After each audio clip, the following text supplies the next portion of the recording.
right there, haven't you? No, I was just saying that like I'm sure Manchester United fans are looking at this one as a potentially a really tricky fixture, and like these games are actually really interesting because the first 3 or 4 weeks it's hard to be sure exactly what's going on. You know, you can say about teams, well, they had a win and they had a defeat. I'm going to interrupt you there, Tommy, because 7 minutes in. Well, you know, as I was saying, Manchester United 1, Leicester City 0. It looks like we have it in front of us here. I think it's Marcus Rashford who we spotted running away in celebration there, and actually a penalty, and no Paul Pogba either on the pitch as well. So that was an argument that was settled before it even started. So Marcus Rashford there coolly. Well, obviously, I was saying to you that United would win easily, and any talks of crisis. There was a thing in the Guardian in the last couple of days. Jamie Jackson, one of the Manchester correspondents, had one of these articles full of unnamed sources saying that various members of the squad are questioning the credibility of Solskjaer and whether he's tactically sophisticated enough and all this sort of thing. So when things like that come up, you kind of wonder, are there members of the squad who are sort of preparing the ground for when things go wrong in the next few weeks and are looking to to start a sort of a narrative where Ollie's just not got it, let's get rid of him and get the next cab on the rank along. So there was just a funny little feeling of I wonder why this stuff is coming out now. Is there still parts of that squad that are that are just not quite right, despite the sort of clear out. Yeah, look, I know obviously we're talking about it in a different light now. When you flick it on, they've gone 1-0 up so quickly, but it did. I mean, it's not right that. It doesn't seem right that Manchester United should be heading into a game at home to Leicester, and everybody is thinking, I fancy Leicester to go and get something out of that game. It shows how the mighty have fallen in that sense. I know we were joking about it, but it will actually it'll work out nicely for Solskjaer the way that penalty thing played out there, because if Pogba is on the pitch, the whole thing does flare up again, and whichever of them takes it is probably feeling an awful lot of pressure, whereas it's kind of just a normal penalty for Rashford there now. There's no argument over, and he's able to stroke it home.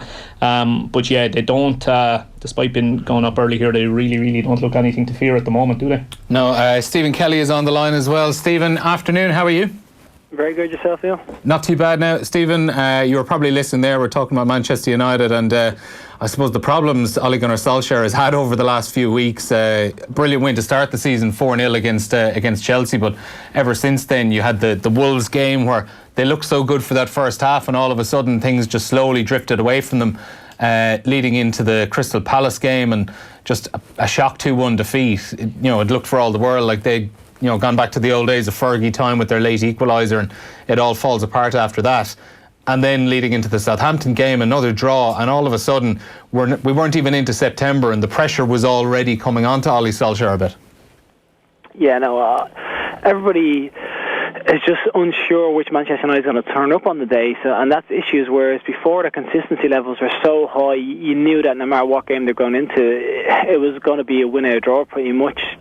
Whereas now you're just not sure how they're going to turn up or what players are going to turn up on the day. So it's disappointing in the fact that at the moment they're still trying to find their feet, and no one really knows what level they're going to be performing at, and if the best players that on a day can be extremely good, from like Pogba, who can be a game changer, if he's going to be performing at the highest level, which they're going to need if they want to perform. He's obviously not in the team today, and they've gone 1-0 up, and the whole penalty issue, which the lads were discussing there, Rashford, that these are just things that are mounting up on Solskjaer and are putting pressure on him, because he's the manager and he's the one that has to make the decisions. He should have dictated before the game who was taking the penalty. That's obviously changed, but these are things he's not helping himself with either, because if the team aren't performing well, little incidents like that are going to make him seem like he's not as strong a character to be in charge of this side.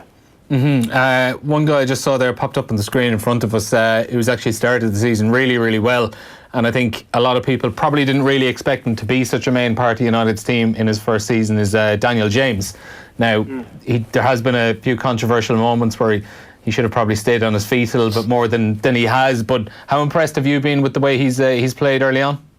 Yeah, very impressed. I think because he's such a young lad coming into the squad, you kind of expected him to find his way in slowly as the season went on, getting limited time to begin with, but just gradually get the grips at the Premiership. He had a very good season last year, but just kind of finding his feet. he's hit the ground running. He's come into the team extremely well. He's got such pace. He offers such directness to them as well. So he's been able to make his way into the team, and even on the international front, he's come up trumps. So he's looked like he's been a great boy. Guys, having started so well, Daniel James, I think it's only natural for a player at his age at some point this season. There's probably going to be a spell where things just don't really work anymore and he just falls out of form. How important is it for a young player like that to just kind of to not panic, to just kind of realise that this is all just part of the process, that it's not always going to be like those first few weeks where you're scoring goals in almost every game? Yeah, well, I think it's very, very important that Daniel James doesn't feel the weight of United on his shoulders. I mean, he's only a kid. He's very, very new into it. There's no way he should be tasked with being the main driving force, which at the moment he is somewhat a little bit. And again, it's a positive that he's playing so well, but it also raises a few little question marks that where would United be without him at the moment? He'll definitely, inevitably will suffer that blip, and you'd be hoping that kind of more the senior players will have emerged and kind of come into form by that stage of the season, because he's not going to go from the start of the season to the end of the season playing the way he is at the moment, is he? I think the thing that has to be said about United, and when all this talk about whether it's the manager or the squad or the makeup of the squad, they're a team in transition. But the problem for United fans is they've been a team in transition for 6 years now. It's incredible to think it's 6 years since Alex Ferguson retired. It's more than 6 years now, 6.5 years, and they've been in transition for all that time. This is a club that were the dominant force in English football for 2.5 decades, and the problem is that they've cleared out some dead wood from the squad, made some really good investments in the summer, but you'd have to say this, it's still not. The job still isn't done, despite having spent. I mean, I don't have the exact amount. I'm going to say, it must be in the high. A few million. It must be in the high hundreds of millions in those 6 years. There's players like Alexis Sanchez, who was a hugely destabilising influence around the squad, from what we understand. He was only signed, what was that, 18 months ago? And already within months that deal was already causing problems. So there's been this real problem about the buying of players, the squad building, if you like, around the club. That is, if you're someone like Solskjaer, who maybe is under a bit of pressure, and maybe there are voices kind of going, I don't know if Ollie's quite the man, you have to say that they're still a couple of windows away from having a squad that compares anywhere near to the other teams. Definitely. Certainly the top two anyway. And then it's the aura that goes with it. I was just saying before you joined us, Stephen, Leicester, it's hard to believe, but Leicester will have been going to Old Trafford today fancying their chances. I find that hard to believe that was ever the case when you were going there with the sides you were in. You're kind of hoping, if you can come away here, you don't think like this. I think I've discussed this before, and I said as a professional player, you're going to every game believing you can win it. But when you go to Old Trafford, you used to go there thinking if we get a draw, you're going to be happy. That's kind of the mindset you had to a degree, and that's just because of how good they were and how they're just a juggernaut. Even if they didn't play well, you knew that they had the players that would come up trumps for them, and you knew that they had a manager that was going to either they get them by the scruff of the neck at half time if it wasn't going well, and the second half there was going to be a performance, that he would make tactical changes that would influence the game and would affect your performance as well. So to think that they're at a stage now where you're feeling like a Leicester, who are no huge team in the Premiership, they are much improved, and they're one of the teams that everybody's tipping to possibly knock one of those teams off the top perch because they've got such a young, vibrant squad. But you would never expect people to think Leicester could go there and win at Old Trafford. That would just be words that come out of your mouth and be laughed at. So it's a huge change in the perception of Manchester United and as a club, and it's something they're trying to get back. But it's like the lads have said, it's a transition, but the transition has been going on for a lot longer than they would have hoped, and it's not being helped by they brought in numerous managers have changed, so each manager would have had a different direction and a different style and form, and they've brought the players in to suit that, and then someone else has come in, so they're stripping it back now with Solskjaer trying to bring in a younger squad, younger players, and develop them in the old Manchester United style, and with a sprinkling of some senior players that can contribute. It's going to be a long season for ups and downs, and it's just going to be interesting to see where they finish at the end. Yeah, just to bring you all up up to date as well. Stephen, you might be glad to know Spurs 1-0 up now on Crystal Palace. Come on, you Spurs. Son Heung-min scoring the goal there. We'll bring you updates when we get them a little bit later on. Just to remind you as well, though, keep an eye out all afternoon because, no, we don't have it yet. We're going to remind you about our Irish goal scorer competition. We'll keep you, if you've listened over the last few weeks, you'll know that piece of music that you have to hear out for, and we'll play it for you a little bit later on. If there is an Irish goal scorer, week, did you? We had it last week. I've been told we're looking for it outside there. We'll bring it to you when we have it. But Tommy, I don't know if you heard this, our new little feature. Anytime there's an Irish scorer between 3 and 5 o'clock on our Saturday show, we'll play a bit of music that we all associate with Irish football. Was there one? Robinson, We did. We had our first one 2 weeks ago, Callum Robinson, and we've a few small prizes to give away throughout the season anytime that happens. So if you do hear that music, just remember to text your name and who that goal scorer was to 53106. And who knows, with Sheffield United and Brighton both in action today, we might have back in the Brighton team. Exactly, yeah. So we might well have another Irish goal scorer. But as I said, yes, Spurs is the only other goal so far today. 1-0 they lead Crystal Palace. Just to go back onto Manchester United, lads, David De Gea's contract is still up for discussion. Ole Gunnar Solskjaer said talks are still moving well with it. It is, like, it's not really that convenient that this is still going on this far into the season when, more than 12 months ago we were talking about, is this going to be happening? And then you've someone like Edwin van der Sar during the week saying, De Gea isn't irreplaceable. Probably feels irreplaceable, I think, to a lot of United fans, does he? Yeah, look, he had a little bit of a dip there again, I think, at the start of the season with 1 or 2 errors. But, I mean, I'd love to know who they think they're going to replace him with. I mean, you look at probably Oblak at Atletico Madrid maybe, or like there's very, very few that I would have thought could step into his shoes. And I don't know, I got the sense of last year that it was, one of these, look, give us 1 more season and then we'll let you go at the end of that one kind of deals. But maybe not. Maybe they will manage to tie him down again. At what point do United just have to, accept defeat and pay the guy? I don't know if whether the Alexis Sanchez thing, not that, De Gea is obviously a far more valuable servant to them than Sanchez ever turned out to be, but, the experience of having somebody on absolutely massive wages, and I think 350 grand has been talked about for De Gea. It's a lot of money. Now, he is only 28, 29, and he has had, maybe one iffy season after, 5 or 6 years of being absolutely brilliant. And it was interesting, actually, in that sort of, those 5 or 6 years of turmoil that United went through, up and downs. I think De Gea was their club player of the year 3 or 4 of the seasons, and there was definitely, I think maybe not last season, obviously, when his form dipped, but the season before last, he was one of the top keepers in the league for saves made per shot, whatever. Statistically, save ratio, amongst keepers from teams from lower down the leagues. I mean, the other teams, this is maybe when United finished second under Mourinho, the other top keepers would say, didn't face that many shots relative to what he was facing. He actually faced a lot of shots and saved a lot of them and was hugely responsible for keeping United afloat in a lot of those seasons. So I'd say that sort of loyalty is what, I'm sure he's kind of looking when he's sitting down having those negotiations. It's just a lot of money, and you kind of wonder with the way they're going with the younger players, with the likes of Daniel James and Wan-Bissaka, whether they're looking at maybe a young English goalkeeper, or even a young, European goalkeeper coming through on a lot less money and feeling that maybe they're going to go down that road of keeping the age profile lower. I don't know. I mean, I just wonder, is that the thought process within United? Not to kibosh the conversation, lads, but I think he's actually signed a 4-year deal as of last night or today. Oh, is it? Yeah, breaking news. Yeah, well, that's what I've read. I think he signed. He's the highest paid player of the club, according to reports, on a 13.3 million deal. That's after tax for 4 years with option of a 5th, and that supposedly just happened last night and today, basically. So sorry if I've just ruined the conversation, but I think that could be what's just happened. Yes, I'm seeing here now on Twitter just a couple of hours ago. Fantastic, yeah. Shout next time, Stephen. Sorry, say it louder. I should let it flow. See what happens. There's a lad standing outside with our P45s here. We're in a bit of bother. I would say get down the bookies and put money on De Gea signing a new contract. That's my tip.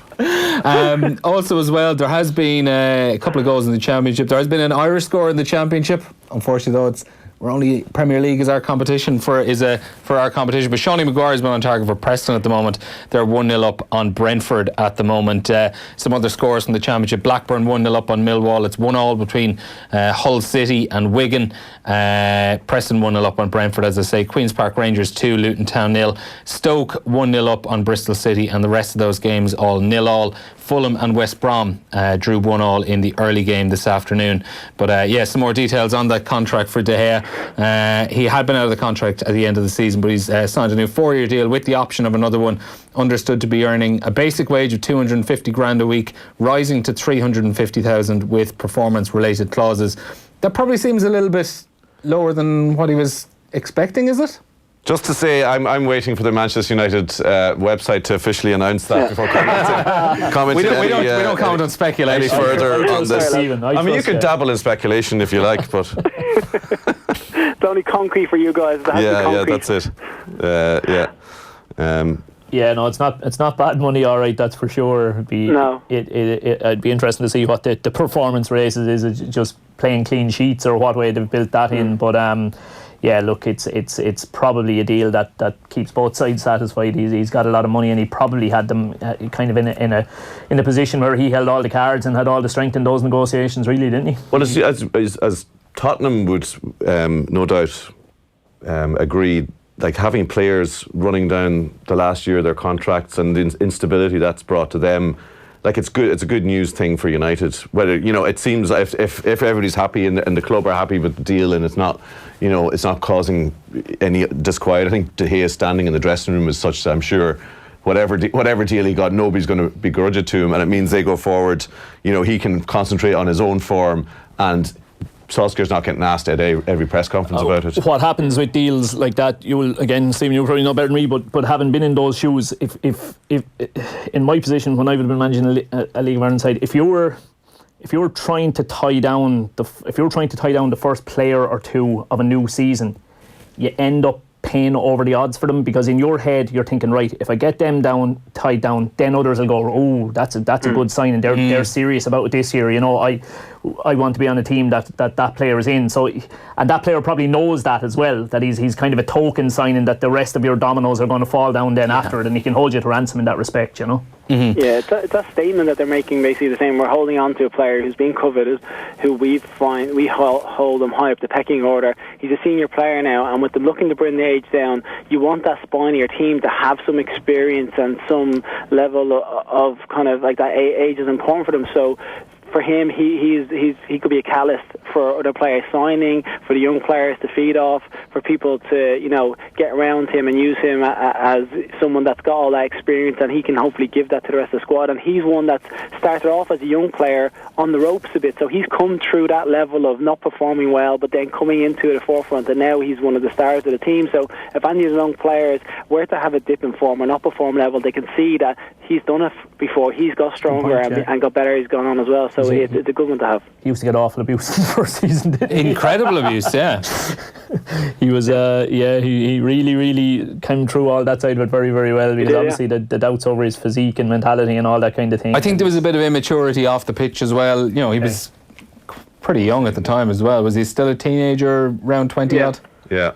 So it's a good example for those young players there to show that if you do have a strong mentality, you can get through it, because it must be a tough like any Premiership team is a hard place to play because you're under scrutiny from the get-go, but Man United must be an absolute cauldron to be involved in, and then with the likes of social media and everything on top of that now, it makes it more difficult for players to have a strong mentality, and for him to be a player that's come through all that and come the right side of it, it's a very good example for the young ones.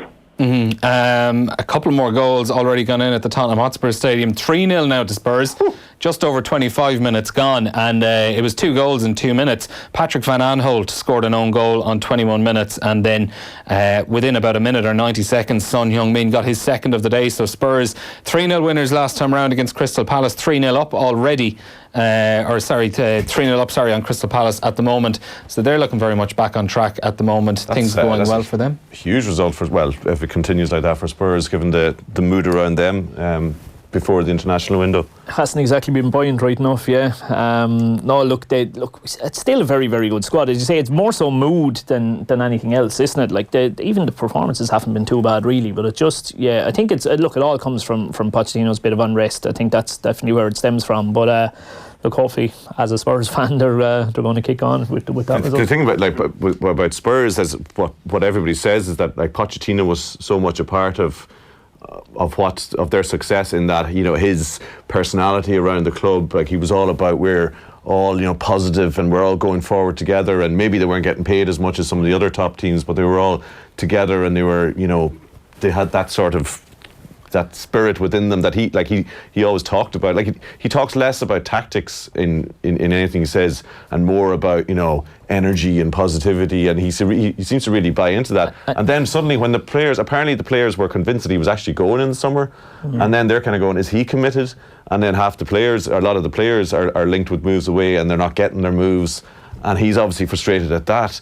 So, I mean, it's kind of no wonder that the form in the early few weeks of the season wasn't what it should be. And yet, while you say he's not one to massively talk about tactics, I would think he's one of the most tactically flexible managers in the league, because you really don't know what formation Spurs are going to line up in from game to game, and then he has no problem as well making drastic changes to that shape and the personnel within that shape early in games. Like he's done it at half time so many times. Why would you think then, I mean, somebody who's obviously watches Spurs closely, that compared to maybe 16-17 season, when 15-16, you know, when they were challenging maybe those couple of seasons, they were really high pressing, high energy, aggressive sort of, you know, one of those kind of teams. And then in the last year or so, certainly last season, they weren't that sort of team. I mean, was that a personnel thing, like Dembele not being around, or, you know, it just didn't seem to have that energy about them in the last year or so?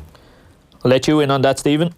Yeah, I still think they try and press high. I do feel that's their main game to play, but I think he's adjusted it slightly depending on the shape the team he has and the formation he set up, and also the opposition. I think he's, as a manager, he's kind of grown a little bit, and sometimes he feels that even if we press these teams extremely high, they can get out of it, and then we could be vulnerable on the counter-attack depending on what the back four is like. So I feel he changes the system based on the team they're playing.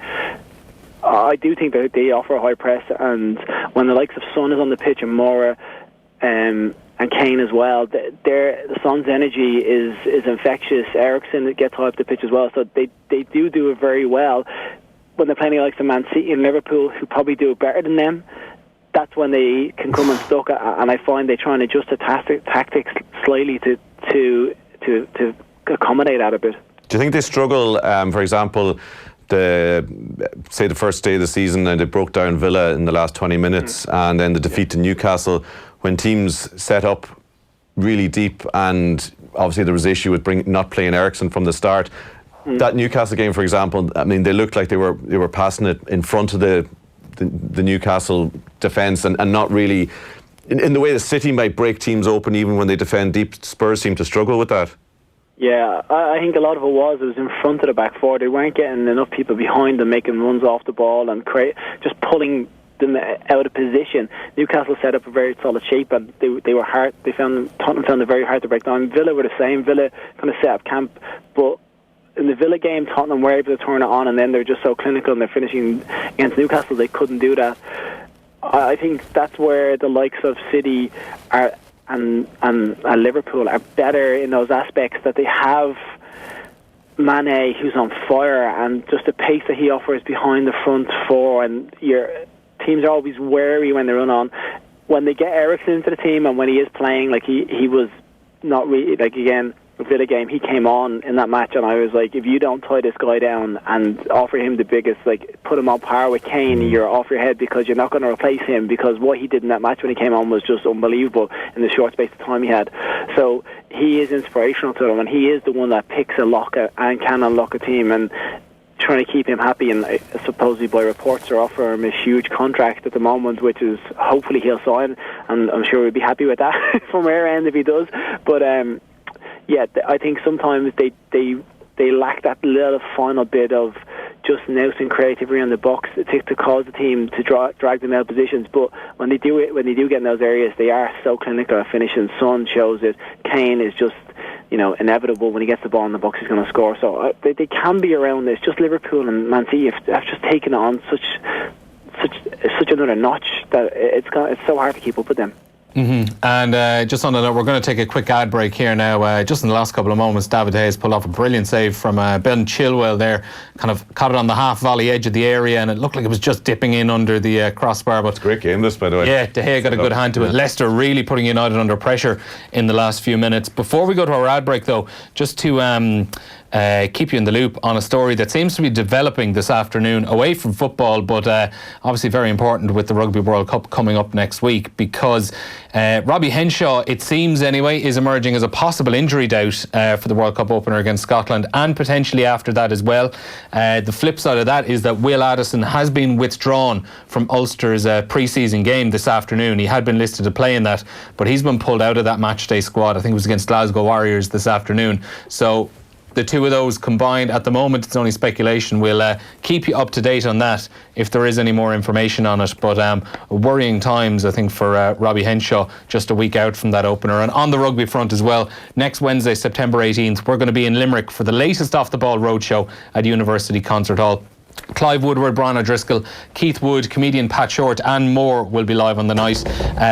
It is sold out, I can tell you, but in more exciting news, we've already got the next Off the Ball roadshow coming up after that shortly. On October 15th, we're going to be in the Bordgosh Energy Theatre with Michael Lina, Brian O'Driscoll, Paul Howard and more special guests that we're keeping under wraps. So it's offtheball.com/events is the place to go to get your tickets, and it's all in association with Heineken, official worldwide partner to Rugby World Cup Japan 2019. So returning to the University Concert Hall in Limerick this coming Wednesday night, and as well the Bordgosh Energy Theatre in mid-October. So for more information, visit drinkaware.ie. We'll be back after the break. Football on Off the Ball with Paddy Power, the greatest football partnership since Jeff and Heskey.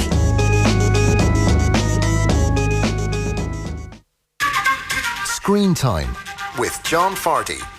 The doors of Downton Abbey are open again, and this week on Screen Time, we'll be reviewing the movie version of the much-loved TV show, as well as Jennifer Lopez and Hustlers. Comedians Maeve Higgins and Will Forte talk to me about Extraordinary, the new Irish horror comedy, plus Simon Delaney on his favourite movie and his long career. Screen Time with John Fardy. Brought to you by Stella Cinemas. Download the podcast now or tune in this evening at 6 on News Talk. Productive afternoons with Harvey Norman. Need more you time? Ask about our range of large capacity washing machines with quick wash functions in Harvey Norman today. Now, where's the remote? Go, Harvey, go! Hi, I'm Aisling. I'm a very active person. I love to go running and hill walking, so comfort and support are very important. I often visit Foot Solutions as their staff are very knowledgeable. They have the latest technology and a range of great brands for outdoor activity. Now I can go hiking with total peace of mind. For active feet without the pain, drop into Foot Solutions or visit footsolutions.ie. Healthy lessons for all the family with Donna Corby, Firgrove Life Pharmacy, Bishopstown, one of over 70 life pharmacies nationwide. To avoid head lice, remind your family not to share hats, scarves, combs or brushes.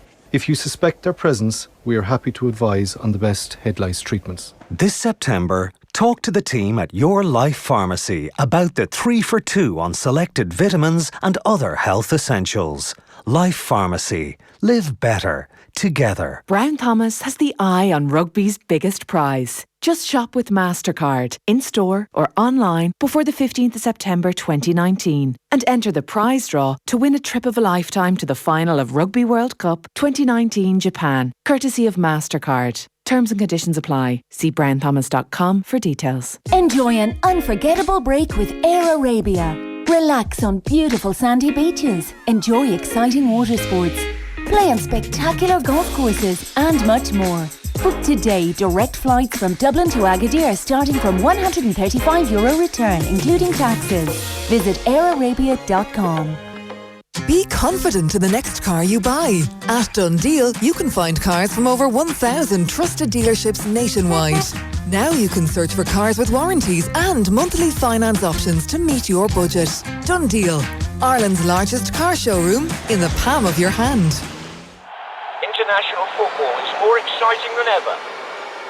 Remember that first time on the terraces, where it all began. The heroes, the villains, the highs, the lows. All the while, you were learning. Now use that knowledge on Football Index. Join tens of thousands of fans trading the world's top players. Football Index. The game changed. App available. 18+. Terms and conditions apply. Gamble responsibly. The Sport Ireland campus Blanchardstown is the home of Irish sport, not just for our athletes but for you in the community. Check out our amazing offers for families with kids camps, sport academies and birthday parties. Or for adults, why not join our gym with a 50-metre pool?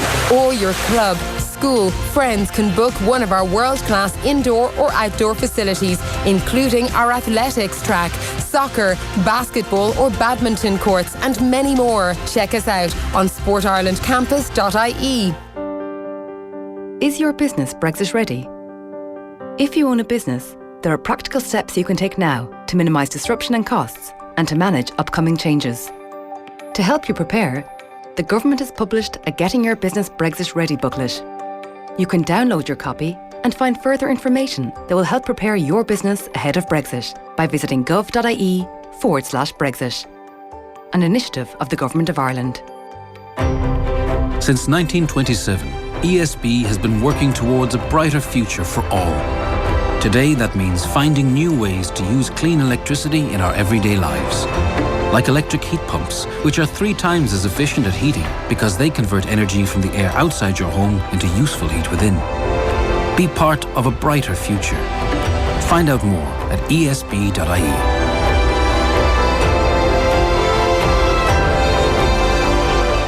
Treat yourself this week at Dunnes Stores. Get fun-size Milky Way, Twix and Maltesers half price. Plus 25% back on all wine and value club points when you buy any 6 bottles. And save even more with our 10 off 50 grocery voucher. Dunnes Stores. Always better value. See online for terms and conditions. Minimum spend required. Please enjoy alcohol responsibly.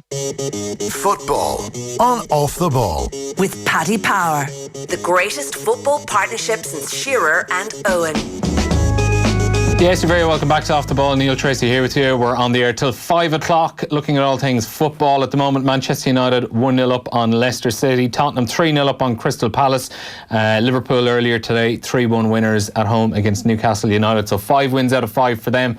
I've Shane Keegan and Tommy Martin alongside me this afternoon and Stephen Kelly on the line as well. We are going to go to Molyneux though because in the last few minutes there have been 2 goals between Wolves and Chelsea, and with the details of those is Clive Edwards. It's Wolves 0, Chelsea 2, 2 goals in 5 minutes. The first a real beauty from Tomori, the second a much scrappier affair.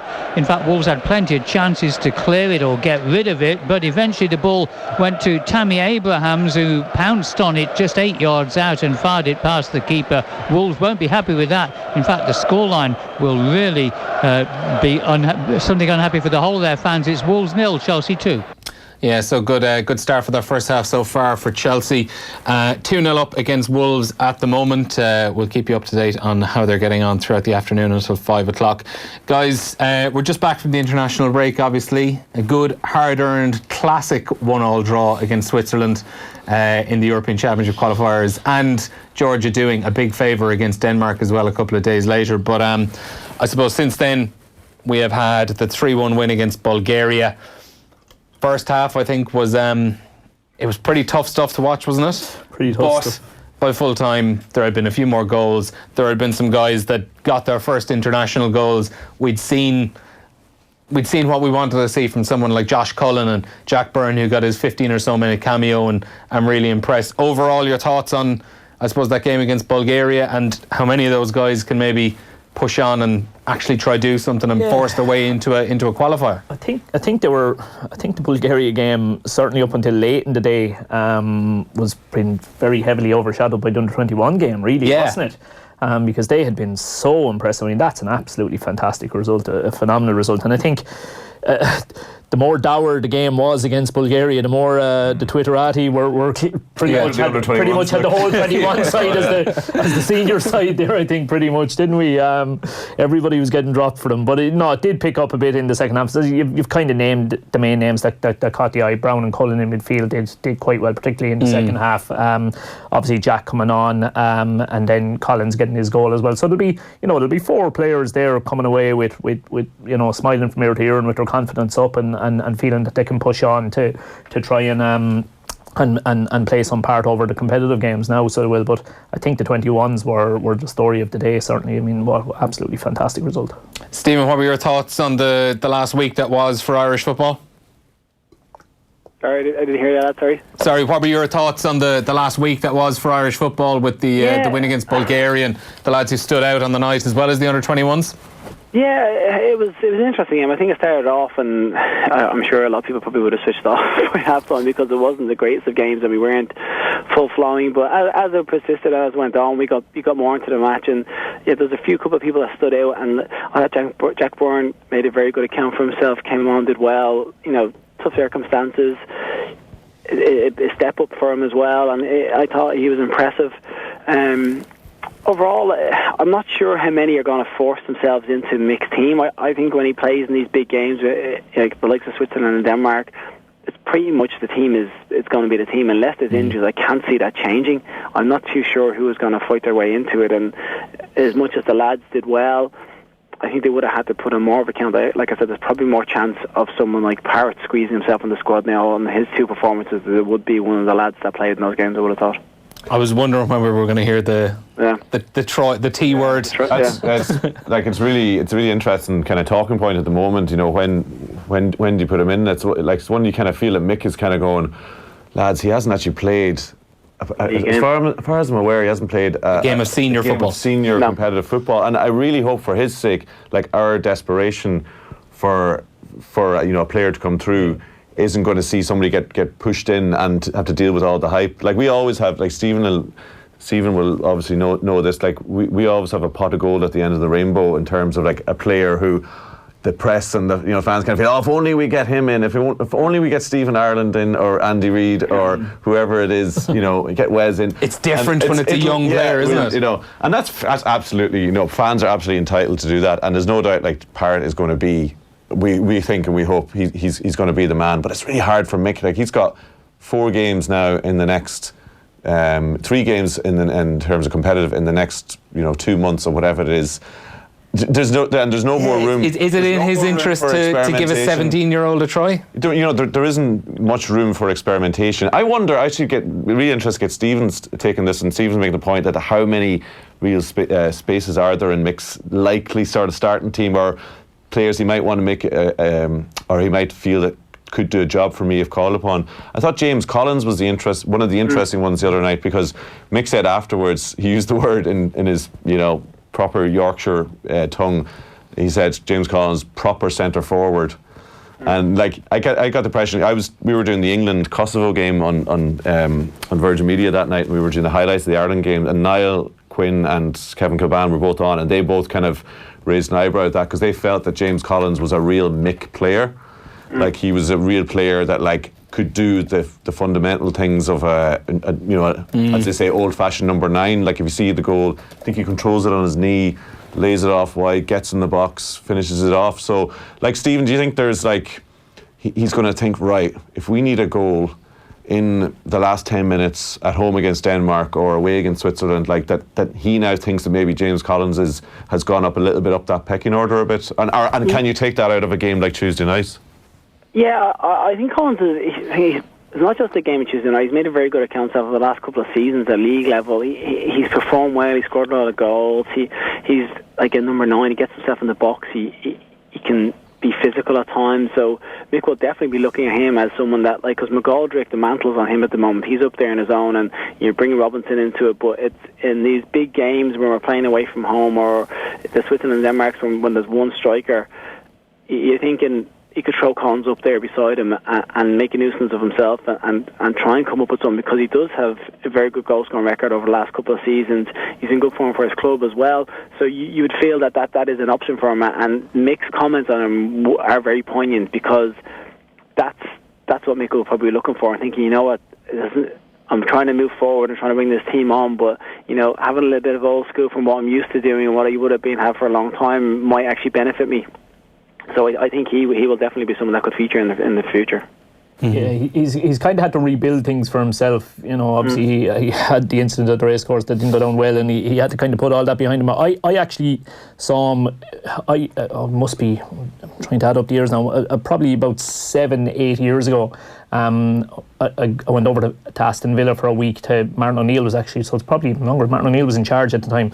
Went across to Villa for a week, watching training sessions and that kind of thing. So we went to a reserve game, and the reserve game that we went to that night, the attacking four, say the three behind the one, was Graham Burke on one side, Mikey Drennan on the other side, and James Collins centre forward. There was another Irish player. Who else was there at the time? So another one that'll come to me in a minute. But Stevens was it? No, it was a younger player. It'll come back to me now in a minute. Callum Robinson. That's who was playing in the 10 behind him.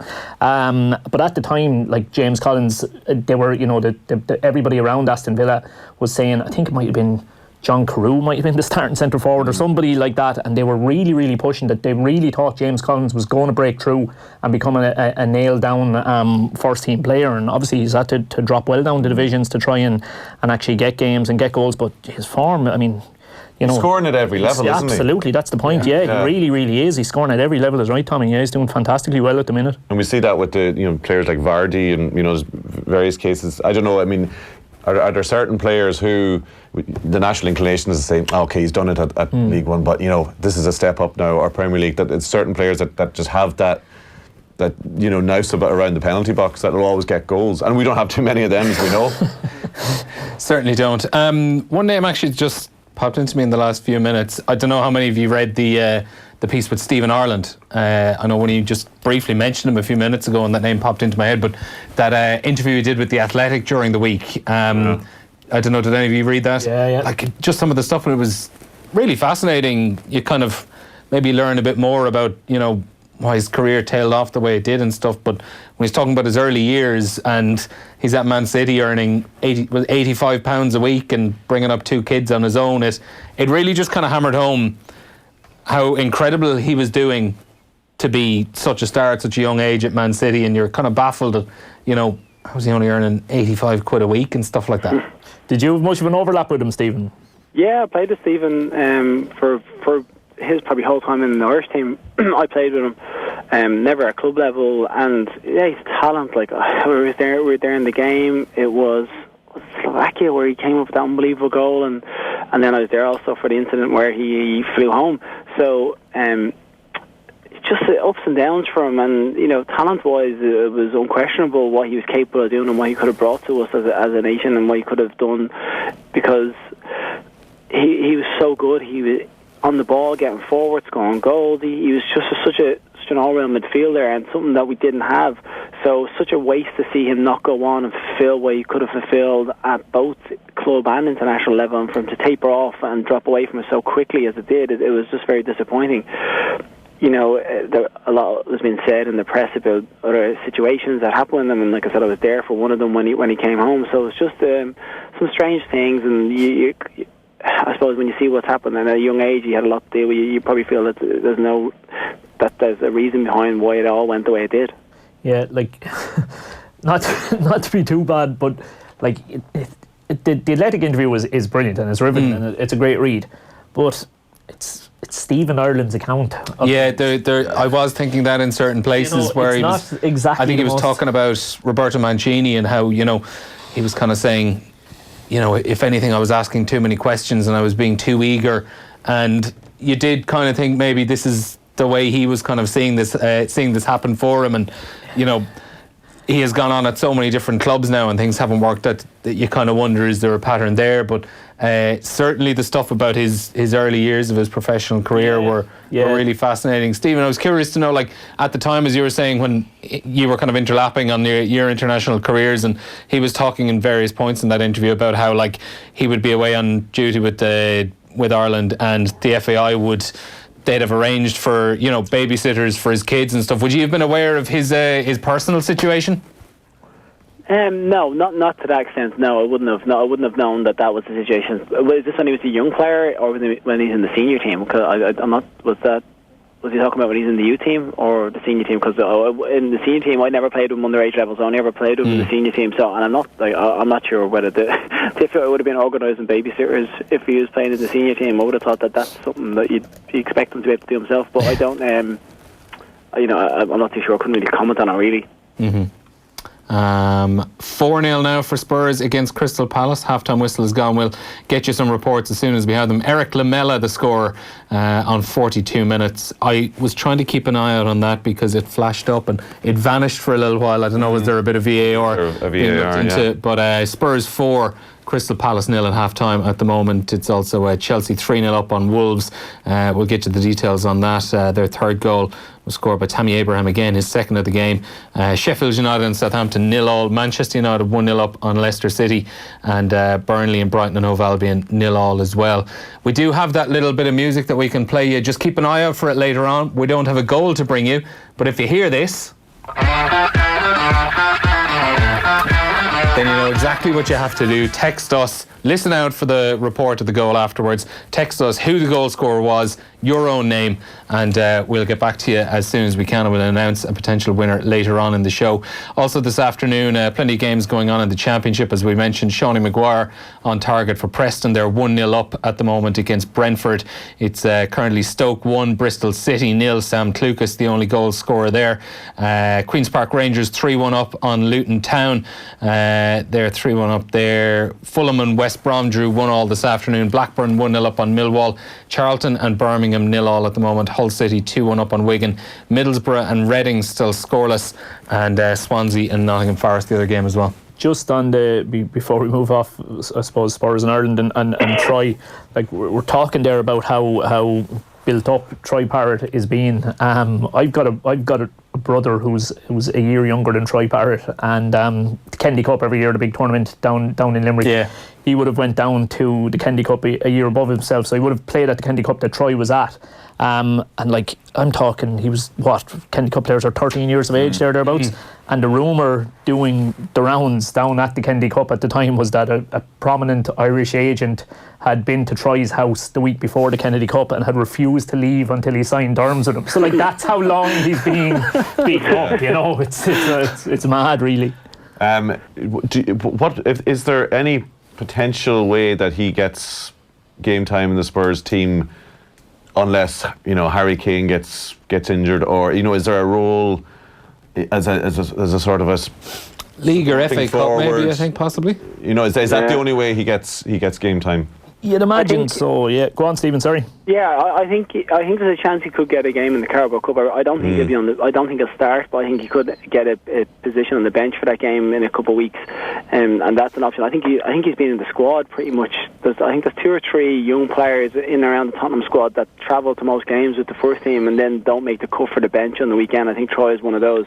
So they do think highly of him, but I think they're keen not to push him too soon, and I think they're very wary of what's going on in Ireland, because over here the manager talks highly of him, but he's still very wary. He's only young, and let's face it, he's in competition with arguably the best centre forward in the world in that position, and Harry Kane. So realistically, is he going out? Some probably not.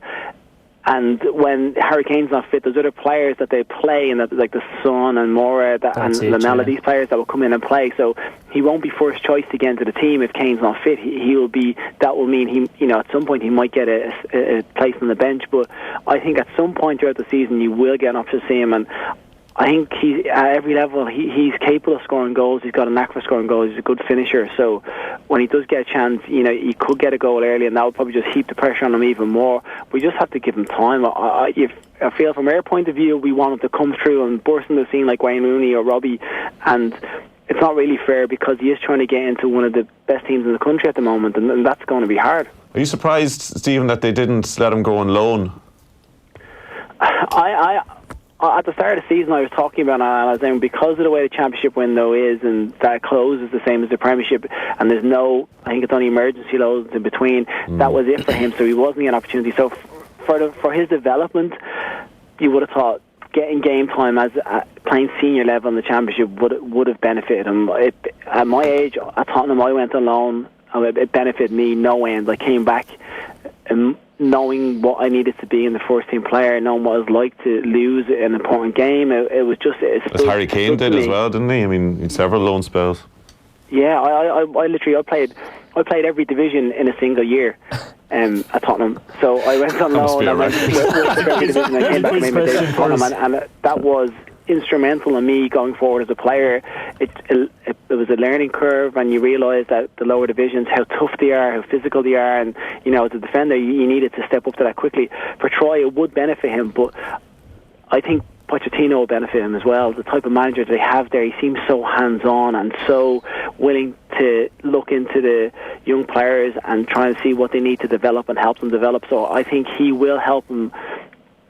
And being around the first team with the manager that will look after him will benefit him as well. So it's a tough one because loan will be great, but a manager like Pochettino is also great to be around and be learning from. So it's hard to call. And they obviously feel that he's going to be used at some point if they weren't going to let him go. Yeah, Stephen, we always have former Republic of Ireland international underneath your name on the screen there. I think we found a new caption for it next time round.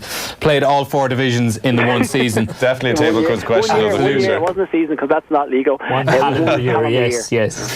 We are going to go around the grounds though because we want to get our halftime reports in. Manchester United and Leicester, we were watching this one in studio here. Looks like it's been an absolutely brilliant game. Here's Darren Stannage at Old Trafford. Manchester United 1, Leicester City 0 at the break. A Marcus Rashford penalty on 7 minutes. He was brought down in the box by Sionku. He took his time with the penalty, fired the ball low past Schmeichel the wrong way, but that's really been the only chance Manchester United have created. They'll be a bit disappointed. At the other end, Leicester, plenty of half chances for them.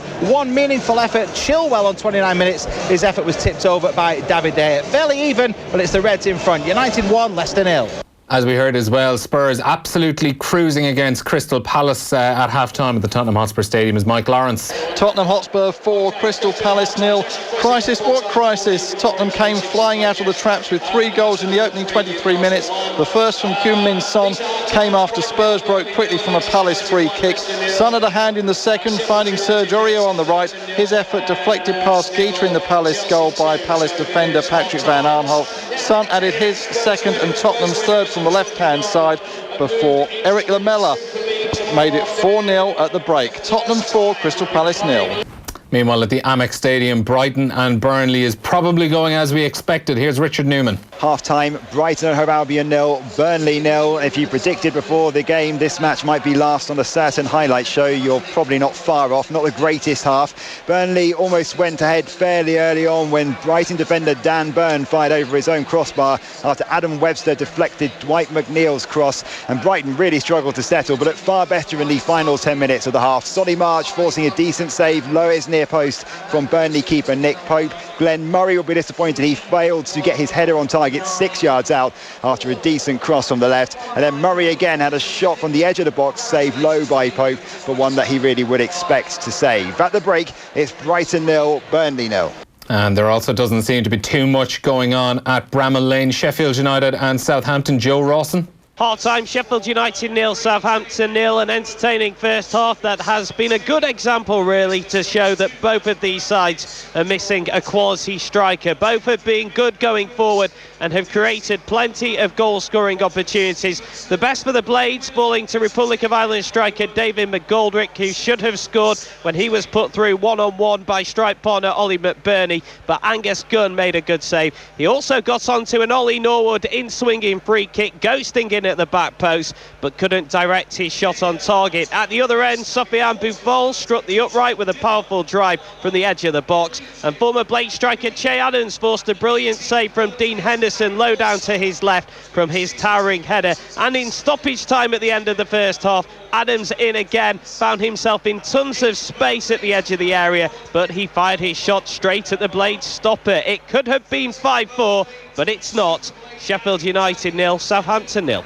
And we almost had a goal for David McGoldrick as well. How great would that have been? A prize to give away. The final game on our roundup of half-times comes at Molineux. Chelsea comfortable against Wolves. Here's Clive Edwards. Half-time, it's Wolves 0, Chelsea 3. It took Chelsea almost half an hour to get there first, but having done that, they've scored 3 in the following 12 minutes. The first came from Tomori, an absolute belter of a goal, a well-worked corner kick. He side-footed in a first-time shot from 25 yards out that curled past the keeper, and then Tammy Abrahams got a scrappy goal 5 minutes later, and he followed that up on 41 minutes with a very well-timed header. Good performance by Chelsea. Wolves, they've been poor. Half-time, Chelsea, Wolves 0, Chelsea 3. Yeah, time for a quick break. Afterwards, we'll have much more from Stephen on the line, as well as Tommy and Shane. Football on Off the Ball. With Paddy Power, the greatest football partnership since Juff and Heskey. Join that conversation. Text us on 53106. Texts cost 30 cents. International football is more exciting than ever. Remember that first time on the terraces, where it all began. The heroes, the villains, the highs, the lows. All the while, you were learning. Now use that knowledge on Football Index. Join tens of thousands of fans trading the world's top players.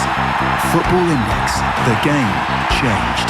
App available. 18 plus. Terms and conditions apply. Gamble responsibly. Attention marketers, the robot revolution has arrived. At Wolfgang Digital, we've amassed an army of digital marketing robots. We've developed build bots, we've developed bid bots, we've developed Optibots. Every single hour that passes, our army conducts 24 hours of human equivalent work. Right now, we're offering a double-digit conversion growth guarantee for eligible Google Ads advertisers. To learn more, visit wolfgangdigital.com/robots. That's wolfgangdigital.com/robots. Is your business Brexit ready? If you own a business, there are practical steps you can take now to minimise disruption and costs and to manage upcoming changes. To help you prepare, the government has published a Getting Your Business Brexit Ready booklet. You can download your copy and find further information that will help prepare your business ahead of Brexit by visiting gov.ie/Brexit. An initiative of the Government of Ireland. At Centra, we have great offers in store, like Weetabix 24-pack, 430 gram, 2 for €5 or $3.99 each. Our fresh, inspired by Centra pizza range, any 2 for €8. And Oyster Bay wine, now just €10. Centra, live every day. Enjoy cost sensibly. Here we are, folks, live at the Sky half-price sale. It's the event of the season, Martin. This is the one we've all been waiting for. Choose from Sky TV, Sports or Sky Broadband, all half-price for 6 months. What a result! And that's not all. For the first time, you can get every single live Premier League game with Sky Sport, BT Sport and Premier Sport. Now that's unbeatable. So don't miss out on the event of the season. Search Sky half price. Offer ends 26th of September. Available in selected fibre areas. Setup fees, T's and C's apply. What is Autumn's soundtrack? It doesn't bang. It's soft and wistful. It's all about change and moving on, and it's beautiful.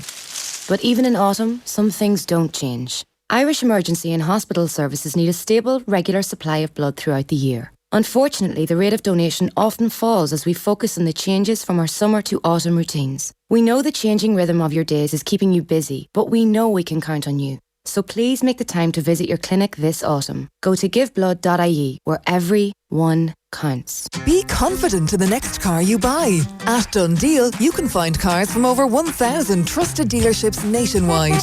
Now you can search for cars with warranties and monthly finance options to meet your budget. Done Deal, Ireland's largest car showroom in the palm of your hand. Funny how small things matter most. Imagine if all 10 million cups of tea we drink in Ireland every day were powered by 100% green energy and not by burning fossil fuels. And imagine if all our dishwashers, hairdryers and TVs were powered by green energy too. Isn't that a future worth acting on? Go to sselectricity.com now to view our range of switching offers and join us in changing the world, one cup of tea at a time. SSE Electricity. This is Generation Green. Terms and conditions apply. The 2019 Boyle Sports World Grand Prix Darts is back at the City West Convention Centre, Dublin from the 6th to the 12th of October. See 32 of the biggest darting stars on the planet, including world number 1 Michael van Gerwen, former Grand Prix champion Darrell Gurney, plus fan favourite Peter Wright. Get your tickets now at ticketmaster.ie and search darts. The 2019 Boyle Sports World Grand Prix Darts at City West. Game on. There are used cars, and then there are Renault Selection used cars. Each one comes with a certified history check. Check. The only used car programme with flexible PCP payment options, like the Renault Clio from only €29 per week. Check. As well as 2 years warranty and roadside assistance. Check and check. Renault Selection, a new standard for used cars. Visit your local Renault dealer today. Finance is made under a hire purchase agreement. Terms and conditions apply. Deposit required. Payment is drawn monthly, subject to lending criteria. See Renault.ie. Bruce Betting, one of Ireland's leading bookmakers. With best odds guaranteed on UK and Irish horse racing, Bruce Betting has you covered. And with the Bruce Betting app, we're always giving you more. T's and C's apply. Bruce Betting. In-store, online, and now on your phone. Over 18s. Please gamble responsibly. See dunlewy.net. Across Ireland on 106 to 108 FM and at newstalk.com.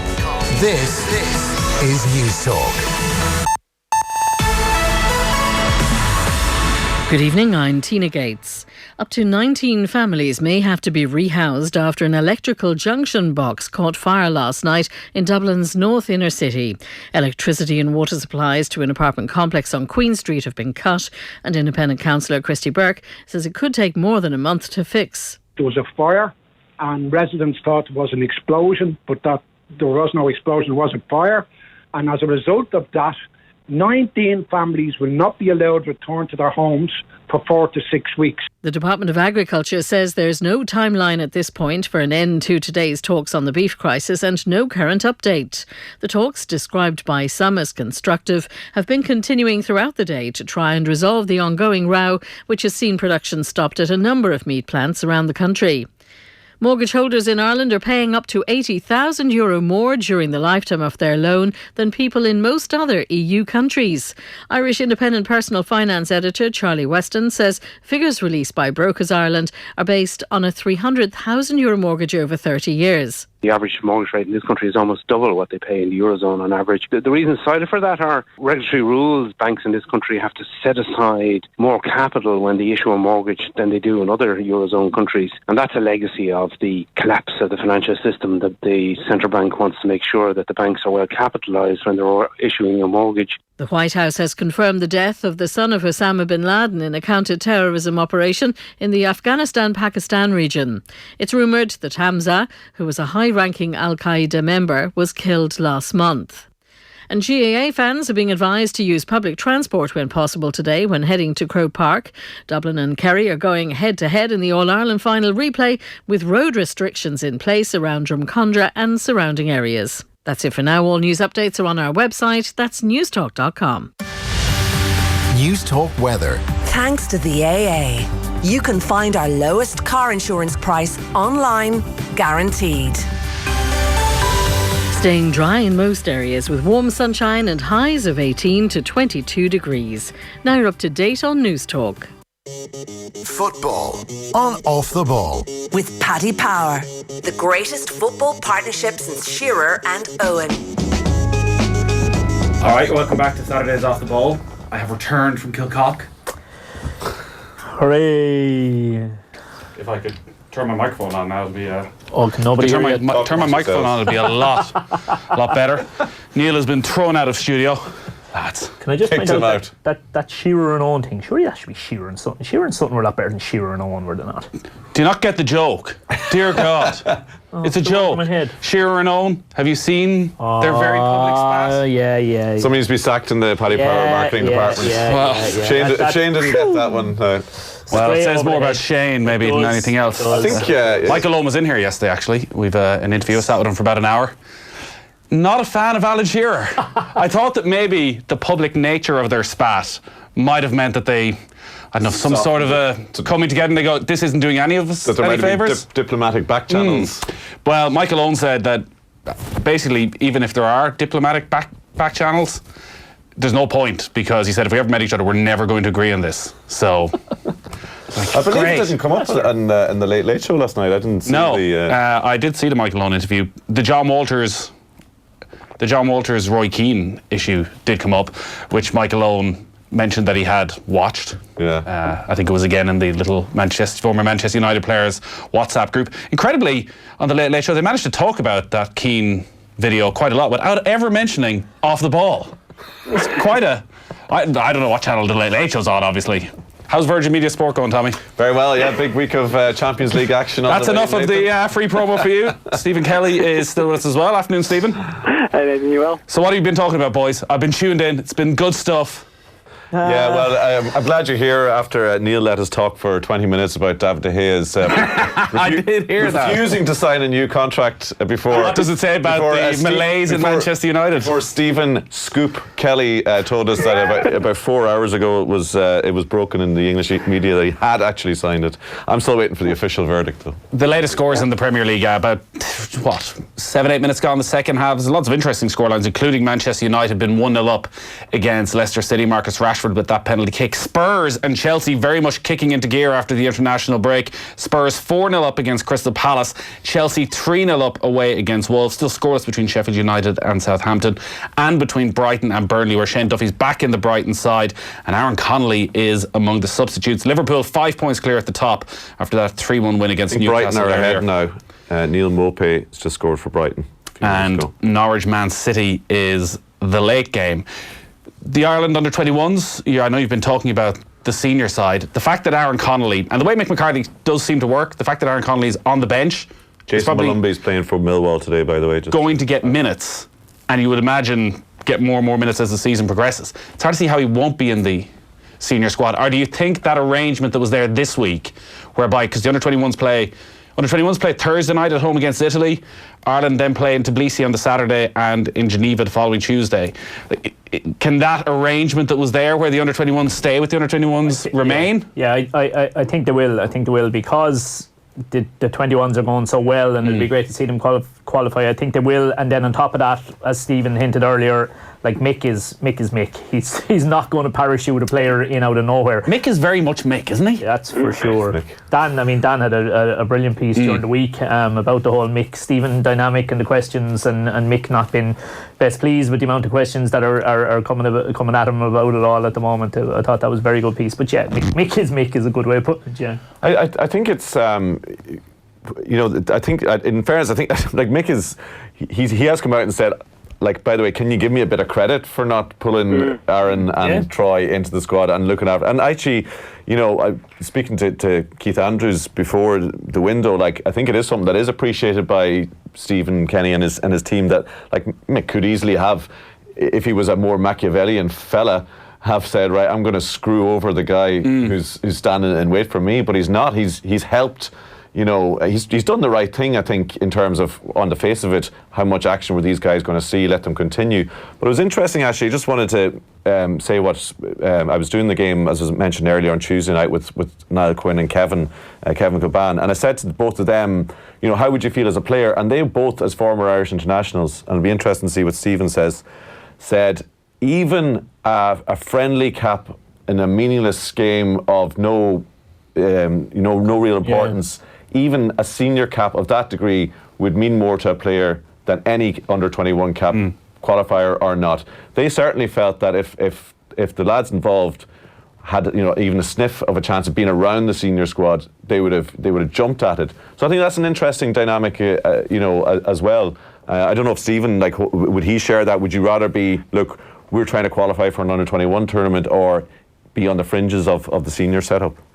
Absolutely. You wouldn't, if any of those lads had a choice and they said, listen, you can go sit on the bench for the senior team, or you can play in this game that could possibly give us an opportunity to qualify, you'd take sitting on the bench for the senior team. I know that sounds terrible, but you would, because at the end, that's the goal. The goal is not, as much as their goal at the moment is try and qualify for a tournament of 21s and be the first team to do it, which would be amazing, but their end goal is to play senior team football, so that's where you want to be. If you can jump the ladder and get there quicker, you're going to take that opportunity. And every young Irish player's goal is to get a cap for their senior team. So if it means at the expense of the 21s, you take it. And it is terrible. And I played 21s. I was lucky enough to captain them, but I'd happily for just going straight to the senior team if I could have. Has the dynamic changed at all, though, because of what's happening with the succession plan? That actually, being around the under-21s for Troy Parrott and Aaron Connolly, being with Stephen Kenny, it's a surer bet. It's not like the old days with the 21s, where there was quite often a big gap and there was no real relevance from the under-21s through to the senior team. That's changed now. What Stephen Kenny is seeing will stand to these players over the next few years.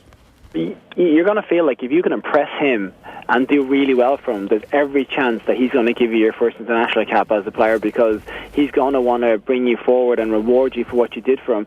But it all depends on what's happening at senior level at club as well, because even if these players have done extremely well for Stephen Kenny, the 21s, if they're not progressing at their club or they're not playing league football, he can't just go and bring them in because he said, oh, they've done well for me underage, I want to give them opportunity. I don't think that will go well. You have an opportunity to impress them and show them what you can do, but you still have to perform and do it at club level to get a senior cap. That's the reality of it. Let's see what's happening at Old Trafford. Manchester United against Leicester. Darren, STANNAGE.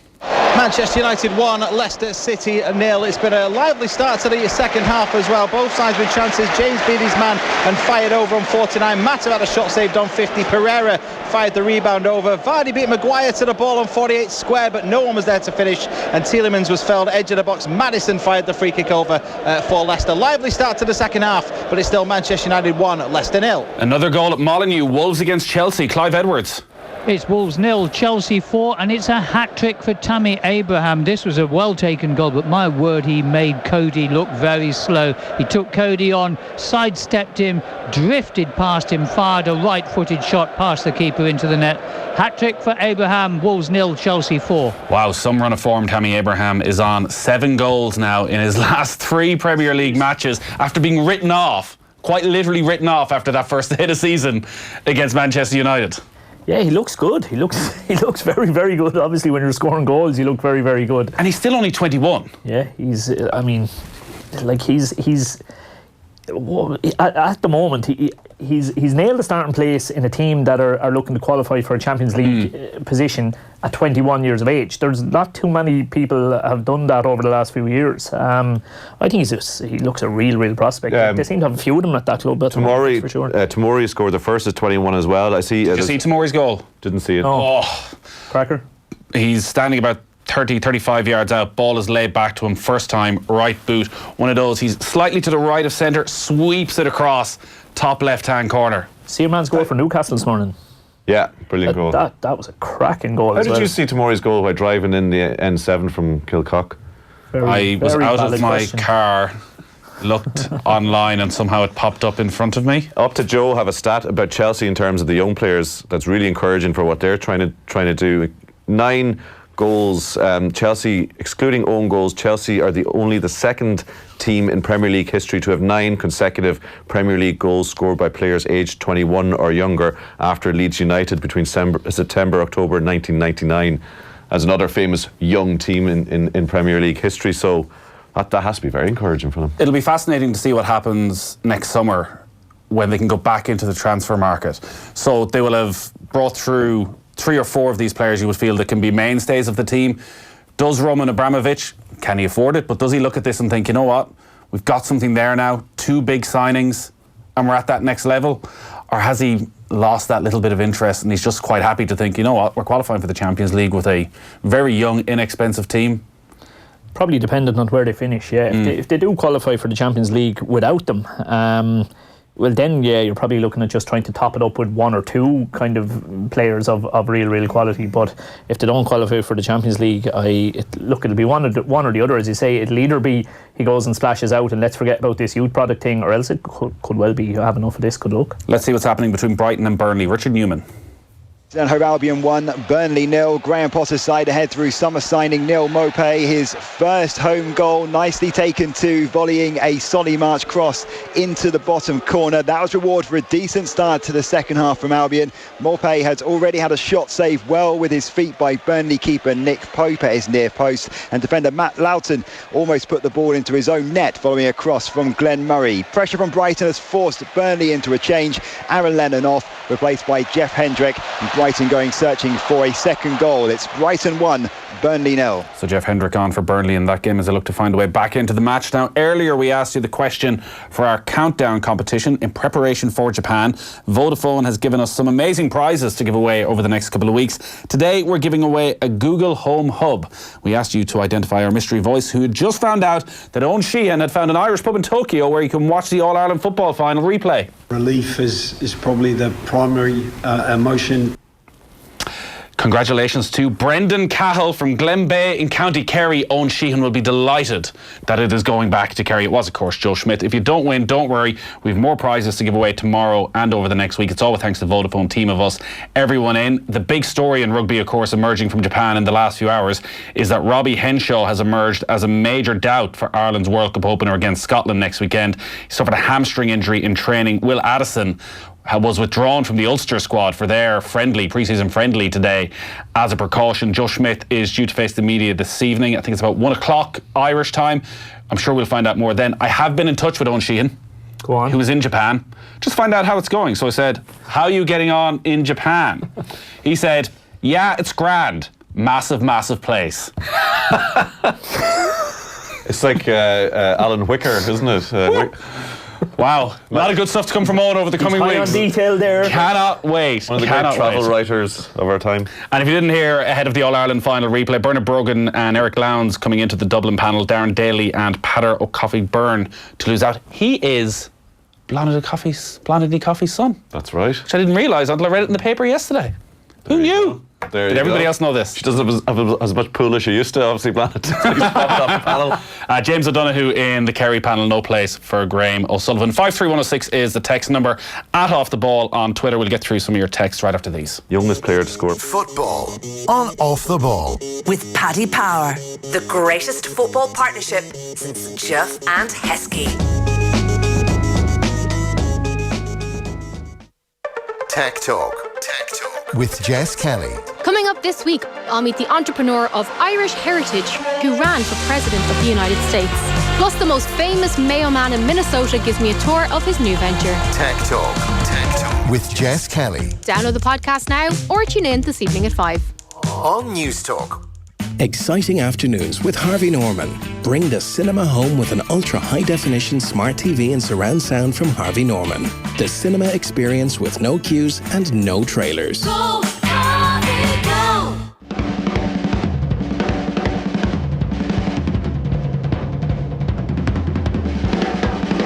Dan! What on earth is that racket in the kitchen? The drummer you asked me to get! Oh yeah! He's great, isn't he? A plumber! I asked you to get a plumber! Should have gone to Specsavers for €400 off selected hearing aids. Offer ends 30th of September 2019. Ask in store for details. Tell me something hilariously horrible. Putting worms in my sister's shoes. When my granny does kisses, her beard is a bit spiky. I like worms. Stealing my nanny's teeth. Putting stinky socks in my brother's bed.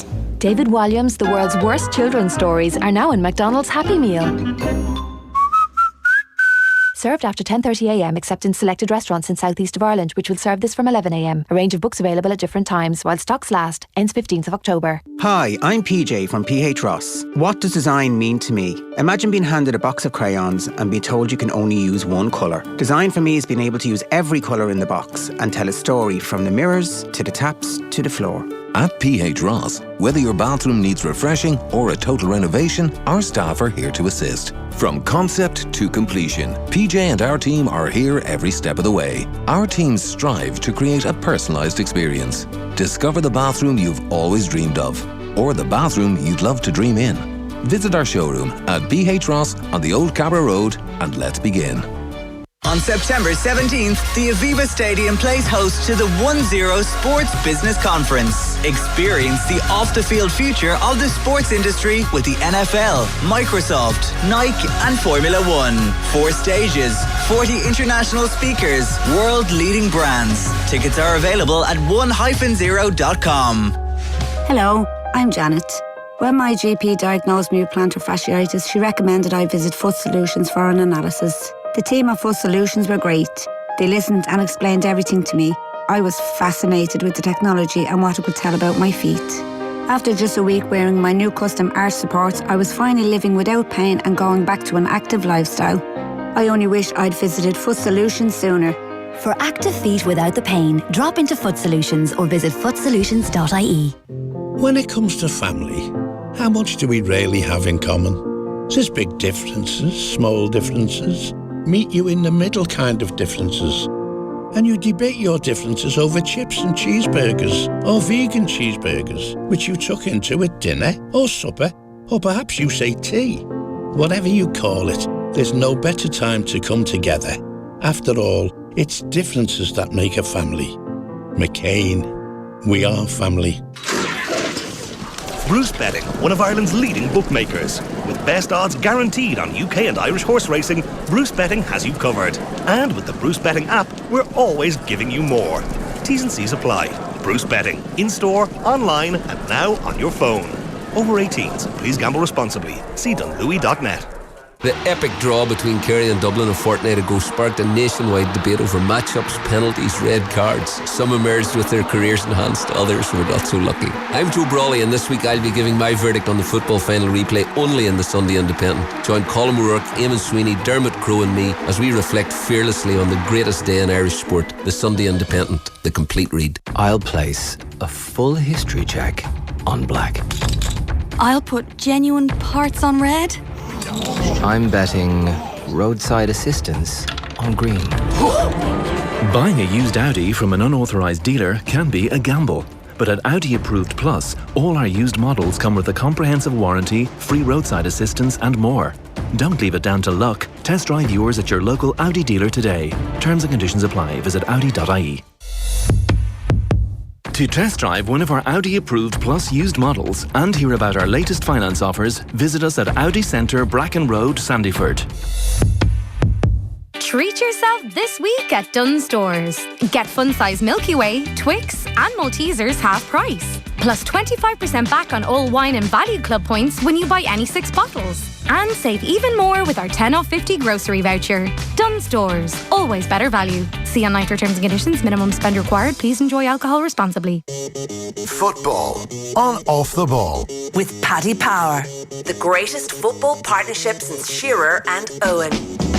So you see, Alan Shearer and Michael Owen, they've had this little Twitter spat. Yes, I'm aware now, Nathan. Okay. Is this Man U FM?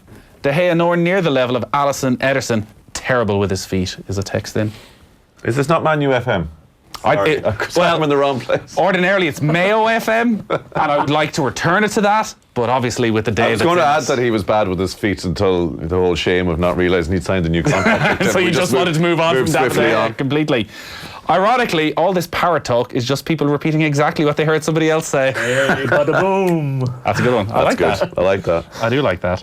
Best centre forward in the world, Harry Kane. Bobby Firmino's just asked me to hold his beer from Robin Monaghan.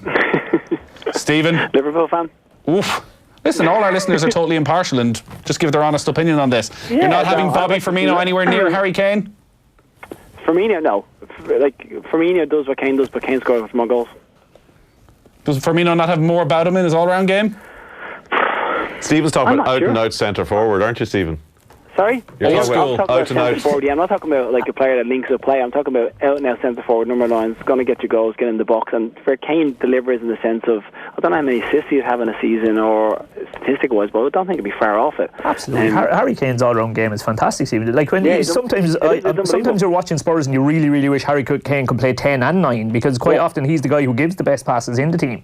Oh, when you see him drop wide and pinging balls with left foot out wide, like I sound like so biased because of Tottenham and stuff and all, but I just think he's a fantastic footballer, and I'm not sure, like, it's a question for Aguero because he scores more goals, but he's a different side of centre forward, but Firmino I don't think is as good as Kane. That's just my opinion. Wow. Firmino had a brilliant game when he came on today. Man of the match. Yeah, Liverpool were toiling a bit. Yeah. And he was brilliant. Like I think he does make that Liverpool team sort of fit together. Text in from Kieran. Wow, De Gea has just thrown away the rest of his career. Can't understand why he would stay at a club in such a mess for 5 years and that stopped him moving on and winning 3 Champions Leagues with Madrid. Money. Where does it all go wrong then? Sitting on a bed of money. Yeah. It does feel as though it's something of a surprise that he has signed a new long-term contract. It was a surprise to me. In this studio it was a particular surprise. Obviously it doesn't end the possibility of him going back to Spain at some stage, but it certainly doesn't feel as though it's going to happen next summer. Maybe it is just the money. Maybe he's just thought, screw it. Madrid is a bit of a basket case. Yeah. obvious there's more competition for places, though, isn't there? If he goes there, is he guaranteed to play either? I know it's a huge club, but he's pretty much guaranteed to play Manchester United, where I think if Courtois is better than what he has been, there's much more competition. Goal at Bramall Lane, Sheffield United against Southampton. Joe Rawson. United 0, Southampton 1. Sheffield United, though, architects of their own downfall in giving away this goal. They tried to play out from the back and gave the ball to Musa Ginepro, who picked it up midway inside the Sheffield United half. He took on 1, 2, 3, 4 defenders up to the edge of the area and then fired a lovely finish into the bottom right-hand corner of Dean Henderson's goal. The Sheffield United goalkeeper had no chance. The visitors in front, Sheffield United 0, Southampton 1. Let's go to Molineux, where it's been a pretty horrible day for Wolves at home against Chelsea. Clive Edwards. It's Wolves 1, Chelsea 4. Just a slight hope of a comeback for Wolves fans after Romain Saiss managed to get a goal back for the Wanderers. A corner kick, he managed to head it over the line and into the back of the net. But Wolves have been outplayed for most of this game and a comeback looks highly unlikely. It's Wolves 1, Chelsea 4. So a goal back, I'd say comeback is unlikely there, but there was a good comeback last night. We were just talking off air in the League of Ireland. Go United were 1-0 down at half-time and won 7-1. 7-1 with their left back scoring 4. The left back scored 4? Back scored 4, yeah. It's not bad going, is it? Stephen, just score 4 in your career? I think I'm getting close to it, but no, 4. I think I do have 4, I think, in my entire career. 4 or 5. It's great to see Go United playing an attractive style of football, Shane, isn't it? Roberto Carlos, yeah. Low blow. A little bit of a low blow. I apologise for that. Yeah. Norwich against Manchester City is the late game. The big news around City is that Aymeric Laporte's going to be out for the next 6 months. They've lost Vincent Kompany as well. Like, is this an area where you see potentially there's a weakness?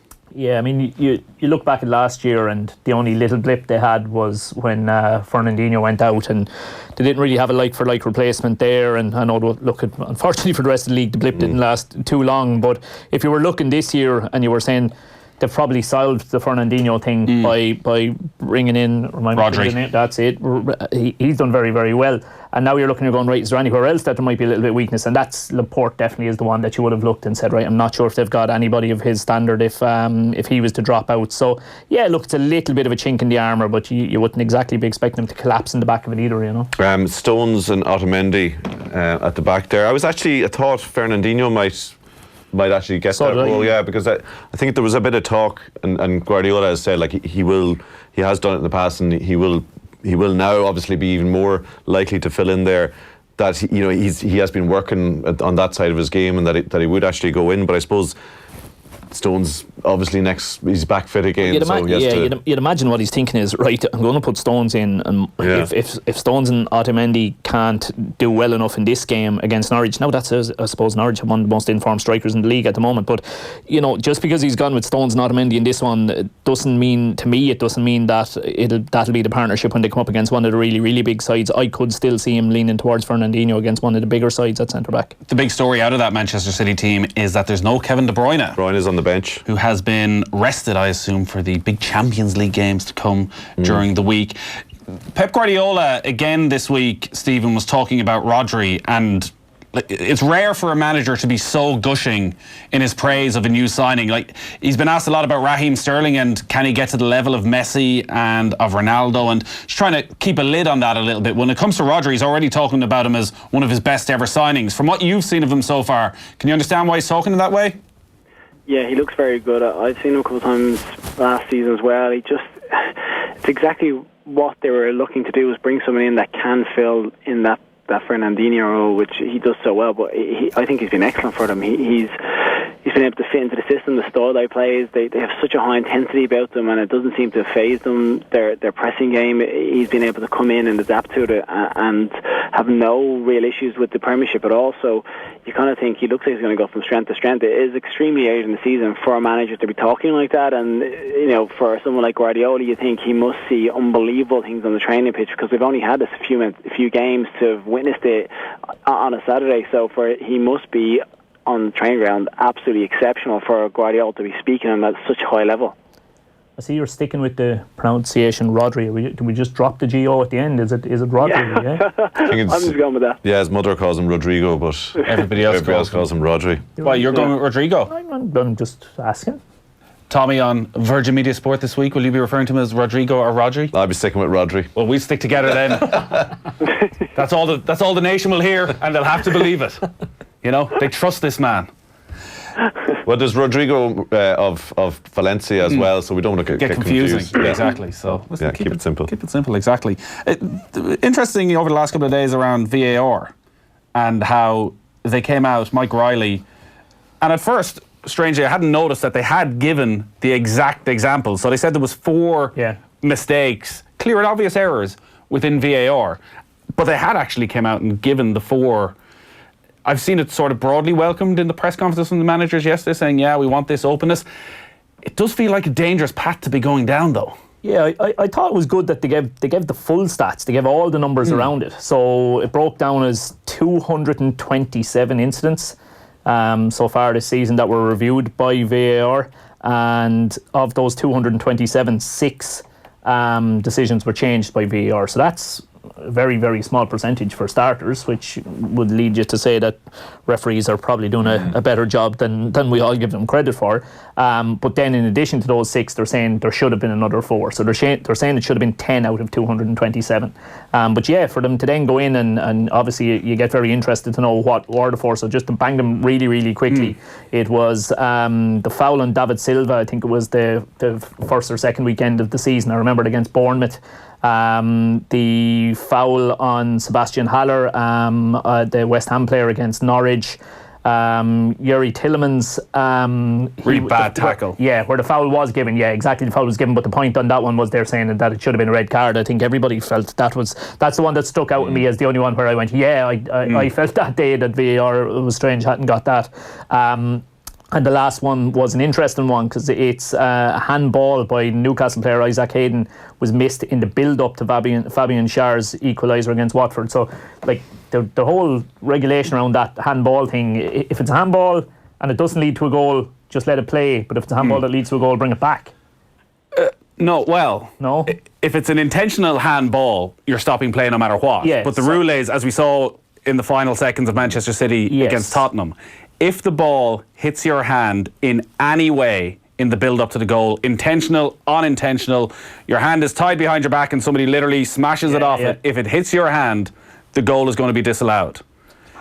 But the interesting thing about that is that Watford end up drawing that game. So they've 1 point rather than 3 points. Their manager gets sacked 4 days later. Yeah, but this is my problem with VAR. Like, I'm in general, the principle of, like, ultimate truth and fairness is great, and of course we all want that, and the technology's there, so we say, well, let's use it and all that. But I don't think you're ever going to get perfection. And I think they said, I can't remember the exact figures when it was first introduced, that we'd move from 95% correct decisions or 96% to 98%, and we'd still have the cases. They will get these wrong. There will be mistakes. Maybe they'll improve these numbers, but you'll never get a perfect scenario. There'll still be interpretation. A lot of these decisions that they've looked at, and there's the one this term of clear and obvious, like the in the Tottenham earlier in the Tottenham game, where is it Lamela on Laporte in the penalty box? Maybe I have the wrong players there, but Man City should have had a penalty earlier in that game, and it was like when the referee saw it and adjudicated on it. So, like, I don't think there's ever going to be an ultimate black and white, so that Javi Gracia gets sacked and says, I've nothing to complain about because there's no injustice left in football. There's still going to be cases like that. It's not going to be perfect. Like, I remember we used to get brought in by the head of the referees at the start of every season, and they'd explain new rules to you, and they'd explain certain things that they're going to crank down on every year. But they used to do this thing that they thought was a great trick altogether, where they'd play like 5 or 6 video clips, and you'd be handed out a piece of paper and you had to tick what you thought the outcome should be, and then you end up getting nearly all of them wrong, and they explain to you why you got nearly all of them wrong. But you're thinking to yourself, I bet if you'd had actual officials sitting where we were sitting and you played those video clips, they probably would have ticked what we ticked as well. And that's it. You're going to have a scenario where you could probably pick 5 clips, or if you got 10 referees in a room and asked them what is the outcome of that, there's no way the 10 of them are going to agree. You'd get 5 of them saying one thing and 5 saying another, because it just can't be black and white. Stephen, I do just wonder on of human error, isn't there? Because when it comes down to it, it's still a human looking at the end of it. There's no like magical algorithm that makes everything so like definite. It's just the way it is, and even though ref is looking at a video and you think they're going to get there, it's still their opinion on how it went. And that, for instance, that one, the Lamela that Tommy just mentioned, that should have been a penalty, but for most of us would have been, but for his opinion it wasn't. So that's what's still going to come down to. It's never going to be 100% perfect. And the big question is that improvement, that couple of percentage improvement, and obviously getting rid of the the 1966 Russian linesman type things, is that worth it for the disruption to the game? Obviously they've admitted they haven't quite got it right, the spectator experience side of it, because people in stadiums don't know what's going on, and that side of it, like that's the debate. Like, is it worth it to affect the flow of the game? Like it probably is when they get it right. But I'm just skeptical. Well, it affects the flow in a way that people hadn't first envisaged, which is when a goal is cancelled, that the other team, the crowd, get this unbelievable boost. So you've just had this spell where you've created this opportunity and it's disallowed for whatever reason. And it's a double whammy, because suddenly it riles everybody in the opposition side right up. It's a different dynamic in the game. Like covering the Champions League last season, I found it worked really well. They had it really well in terms of when it was used to intervene, and it was this new, like, ridiculous. If the Champions League is like this, like, Game of Thrones style drama that was on every weekday night for where was it exclusively? Tommy? Every game live on Virgin Media Sport, Nathan, in case you're wondering. Wow. That it was this unbelievable addition to the whole drama of it. But I think the thing that really got me is the precision of I think it was Sterling in the opening weekend. His armpit was offside, right? Yeah. Like, okay, he's offside. I think in the Nations League, Jesse Lingard, England had a lovely flowing move that would have won the game against Holland in the semi-final. Jesse Lingard must have been a toe offside. Like, that level of precision, I just find that, and I know it's like, people go and say you're either offside or you're not. It's like being pregnant. You can't be, he's fine. I just think that, to me, is just too much. So what do you want? What I'm saying is, I just don't know if it's worth it. It's like, not all technology is worth it. Like, social media is great, but it's also, there's lots of bad things about it as well. Like, they had, kids during the week on about that 40% of kids are talking to strangers. So sometimes we never stop and say, do we need all this stuff? Yeah. And is it worth? Is the good that it brings worth the bad? And Nathan, you obviously say, yeah, it is. So but I'm just like asking to stop and ask, question the whole thing. Let's get the team news from Carrow Road. Norwich against Manchester City. Ian Beach. Manchester City make 3 changes to the team that beat Brighton 2 weeks ago. John Stones back into defence after 5 weeks out, taking the place of Aymeric Laporte, a long-term injury. Ilkay Gundogan and Bernardo Silva also came in for De Bruyne and Riyad Mahrez, who are both on the bench. And it's 4 changes for depleted Norwich. Out go Aarons, Zimmerman, Tribal and Leitner. Coming in Byron, McLean, Amadou and Tetty. It's Norwich against Manchester City at Carrow Road. Let's go to Old Trafford. It's tight between Manchester United and Leicester. Darren, STANNAGE. Manchester United 1, Leicester 0. Leicester, though, starting to put some real pressure on the Manchester United defence. Another change for the Reds. Chong has come on for Mata. He's playing on the left-hand side. James is on the right with Pereira through the middle. But Manchester United, when they did have a chance, Fred won the ball in 71 minutes. It was given to Daniel James. He fired over. Leicester, as I said, making all the running at the moment. United pretty much camped in their own half. And Leicester, can they get themselves level? It's United 1, Leicester 0. Manchester United just hit the angle of the post and crossbar. Free kick from Marcus Rashford. Leicester haven't really offered a huge amount. We're into the final 5 minutes or so on all of the 3 o'clock kickoffs. Red card at Bramall Lane. Sheffield United against Southampton. Sheffield United 0, Southampton 1, and the Blades are down to 10 men. Captain Billy Sharp has been shown a straight red card for a high and late challenge on Southampton substitute Stuart Armstrong. Armstrong was going nowhere. It was way out on that right-hand sideline. It was a needless challenge to make from Sharp, more out of frustration than anything else. And the Blades now staring down the barrel of a defeat, down to 10 men and trailing by a goal to nil. Sheffield United 0, Southampton 1. Aaron Connolly has come off the bench for his Premier League debut for the final 5-6 minutes for Brighton, who are 1-0 up at home against Burnley. As we said, Manchester United leading Leicester by a goal to nil, and Southampton 1-0 up away against Sheffield United. The other two games should be done and dusted. Spurs 4-0 up against Crystal Palace, but Wolves have got a second goal. An own goal for Tammy Abraham. 3 on one end, 1 on the other. And Chelsea now lead 4-2, having been 4-0 up at Molineux. Liverpool 5 points clear at the top after a 3-1 win over Newcastle. We'll run you through all the full times here and Off the Ball right after these. Get with the programme. Update the News Talk app now in the App Store or Google Play Store. International football is more exciting than ever. Remember that first time on the terraces, where it all began. The heroes, the villains, the highs, the lows. All the while, you were learning. Now use that knowledge on Football Index. Join tens of thousands of fans trading the world's top players. Football Index. The game changed. App available. 18+. Terms and conditions apply. Gamble responsibly. Listen up, class. Aldi's Play Rugby sticker promotion is back. Collect official Irish rugby stickers every time you spend €30 in Aldi. Fill your primary school's poster for a chance to win one of 2 €50,000 prizes or one of 10 €10,000 prizes for your school's playing facilities. Tomorrow, Japanese for beginners. Konnichiwa, kids. Konnichiwa, sir. Aldi, official supermarket of the IRFU. Full details at aldi.ie/playrugby. Promotion runs 10th of August to the 8th of November 2019. Have you checked out the new Red Cow Moran Hotel? Wow, the sky really is the limit as we've added another 2 floors. The new superior bedrooms of this iconic hotel now boast their own winter gardens and panoramic views over the city. Red Cow Moran Hotel, transforming before your eyes. Visit redcowmoranhotel.com. Irish business is busy. Busy making plans, busy running shops, offices and factories. So busy, not everyone has enough time to consider the everyday stuff, like how we use our energy. That's why Bord Gáis Energy can be the extra helping hand you need to run your business. With our new energy solutions and services, we can help make a difference to your business success. Let us be the hands-on help you need. Search Bord Gáis Energy Business. It helps if it's Bord Gáis Energy. When pain attempts to ruin our plans, we'll do anything to stop it. And just relax your shoulder. Ow!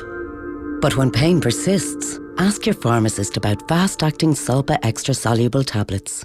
Because it's soluble, it gets to work 2 times faster than paracetamol tablets, based on absorption data.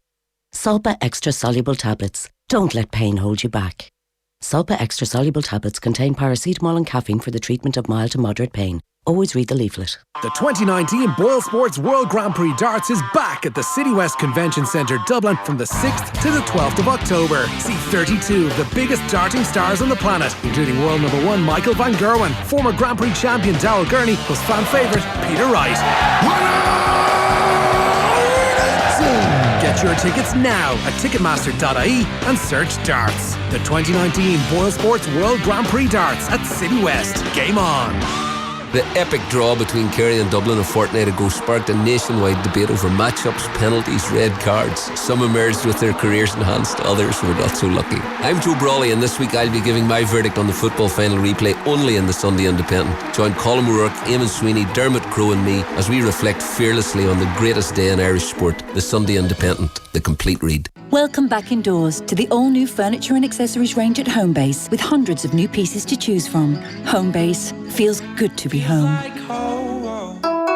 To celebrate the Rugby World Cup, Air's broadband sale kicks off now.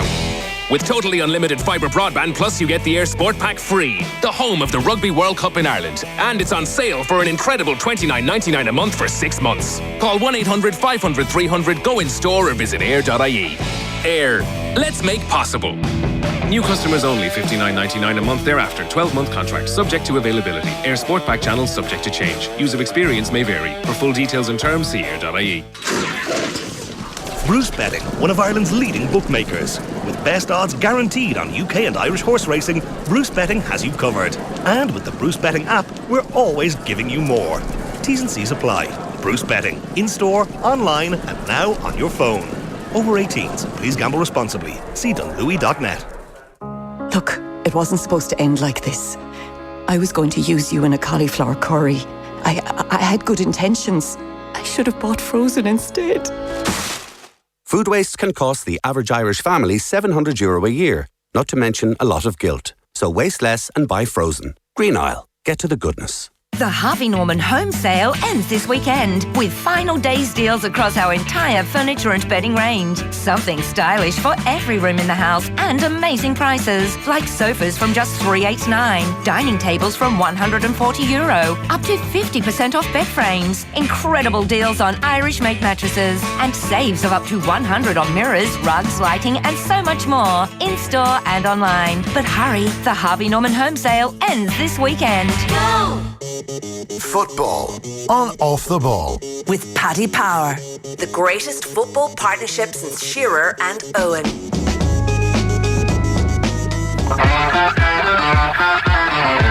First news of injury time. Finally! Finally!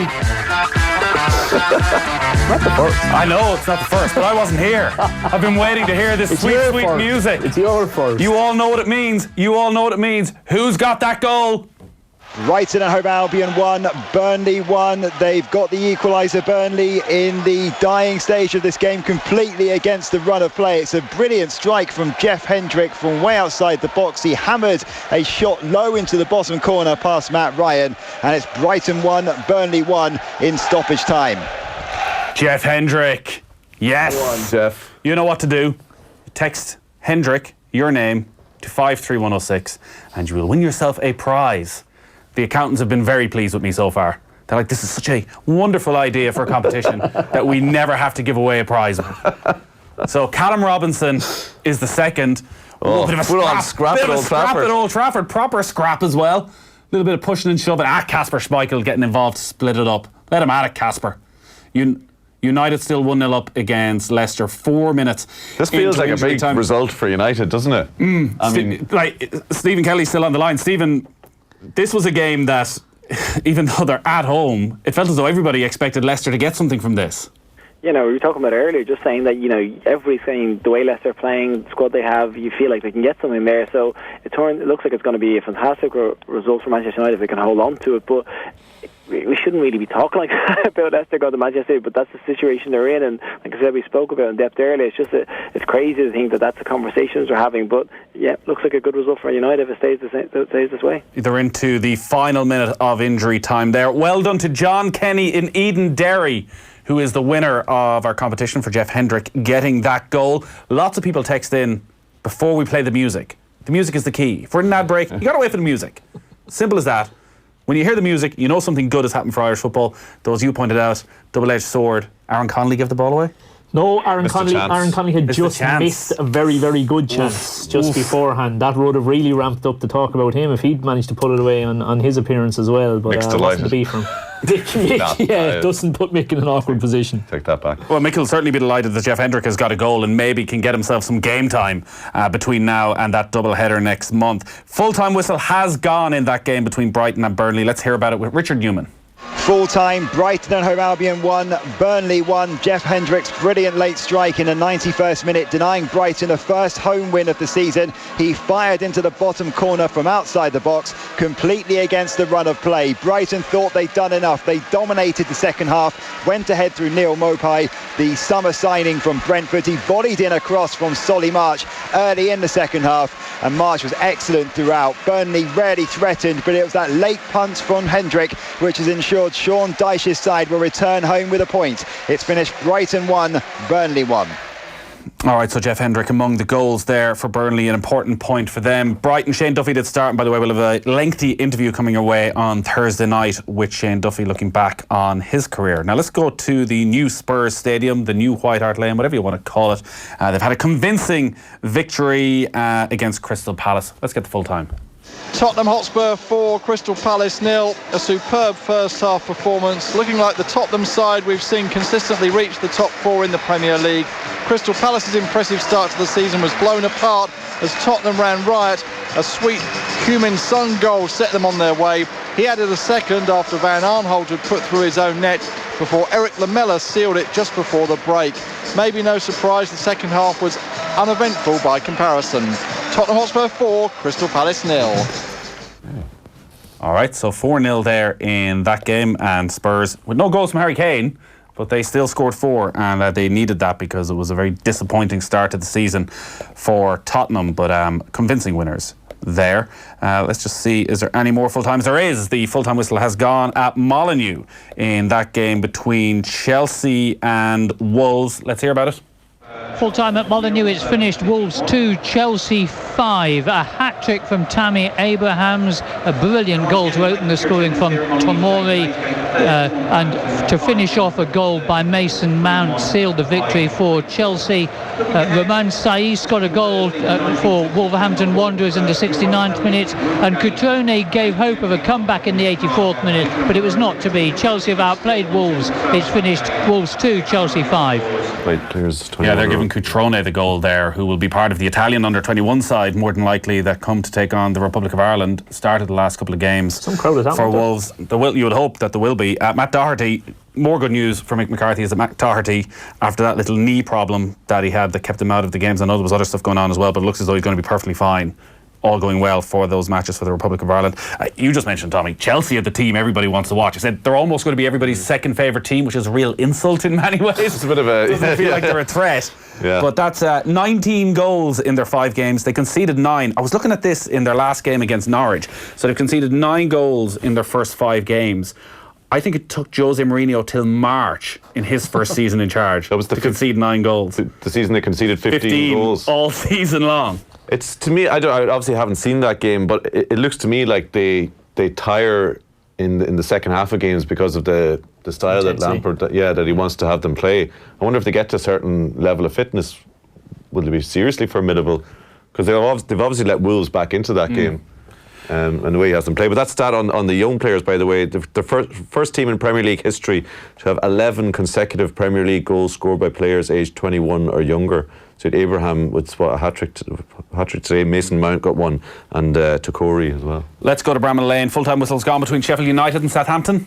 Sheffield United 0, Southampton 1. An entertaining game with plenty of chances that took a bit of individual brilliance from Moussa Djenepo to separate the two sides. The goal came on 67 minutes with the Mali international winning possession midway in the Blades half after some sloppy passing from the host. He had an awful lot of work to do, taking on 1, 2, 3, 4 defenders before firing the ball into the far corner of Dean Henderson's net. Chris Wilder will be frustrated that his team failed to take any of their opportunities. David McGoldrick forced good saves from Angus Gunn on a couple of occasions, with Norwood and Fleck also missing chances. Though Southampton themselves will feel they should have had more than just the one.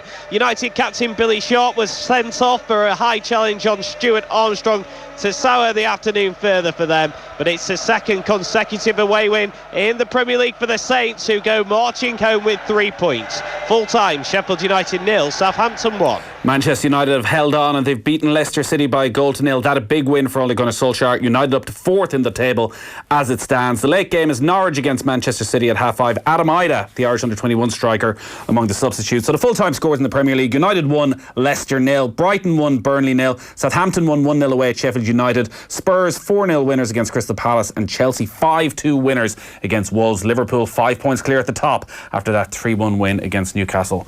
Tommy, Shane, thank you as always for joining us in studio. Offtheball.com is the place to be for the evening if you want to keep a close eye and ear on what's happening in that All-Ireland football final. We'll be back on the air tomorrow with all the reaction. Will it be the drive for 5, or can Kerry do it second time round? We'll talk to you tomorrow. Good luck.